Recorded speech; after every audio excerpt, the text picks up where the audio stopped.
Words of Advent, Day 16. Hail the Incarnate Deity. Advent is a time of waiting, pausing, searching, and seeing things through new eyes, looking at past, present, and future simultaneously. Stepping into it can be old and familiar, yet on that path, new moments can emerge. I caught myself going through the motions again in song, following the words of a famous song. The words struck me again. Christ by highest heaven adored, Christ the everlasting Lord, late in time behold him come.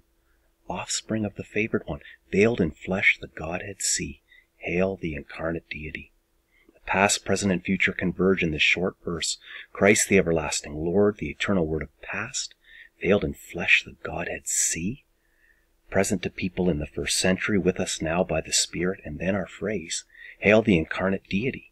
From ages past we affirm Jesus as fully human and divine, yet pause with this phrase in mind, as he now and always will be the God of our future.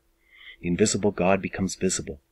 The eternal I Am, Yahweh, the name that can't be spoken, joins humanity forever as we yearn for restoration, new creation, all things made new. Here is the sticking point for many, and yet a place of incredible wonder for those with eyes to see, where Paul has called him the image of the invisible God, the one who dwells in bodily form. Deity dwells. Mary, did you know your baby boy will give sight to a blind man, calm a storm with his hand, has walked where angels trod? When you kiss your little baby, you kiss the face of God. Bonhoeffer closes for us so well. God travels wonderful ways with human beings, but he does not comply with the views and opinions of people. God does not go the way that people wanted to prescribe for him.